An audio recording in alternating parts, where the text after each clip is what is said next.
Joining us today is Dr. Sharon Stoll, Yale Medicine neuroimmunologist and assistant professor of neurology at Yale School of Medicine. Doctor, welcome back. Lisa, thanks for having me. Great to have you. So what should we know about possible changes to CDC mask guidance? Right now, there is a lot of unknowns, including the N95 or KN95 masks. Right now, those are and have always been the better, more protective face coverings. And N95 is generally thought of as what we use in the hospital when we're coming into contact with a highly infectious, highly contagious individual.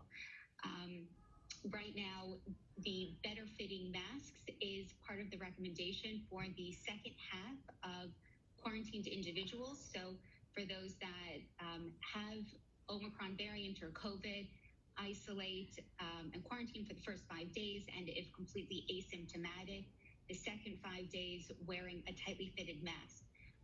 So with that tightly fitted mask, that's what we think of as N95 or KN95, or a cloth mask and then a surgical grade mask over that for that better protection.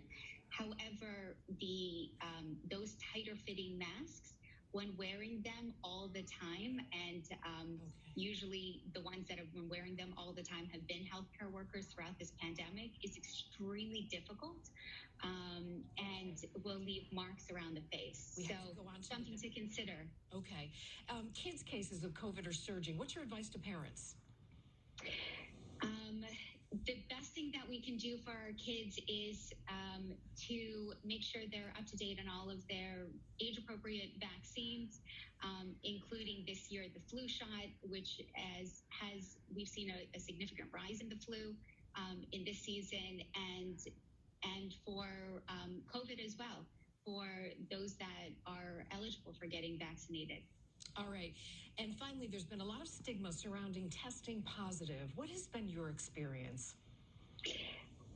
As someone that has tested positive early on in the coronavirus, myself and my family included, we were extremely safe, extremely cautious. And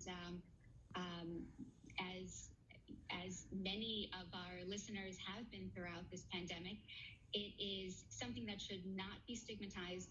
It shouldn't be stigmatized as long as we're doing what we should be doing. That's like if you get into a car accident and you follow all the guidelines and you're wearing your seatbelt, things happen, and we should get rid of that stigma. It happens. We can test positive, and as long as we're being cautious and protecting those around us as best we can, that's the best thing that we can do.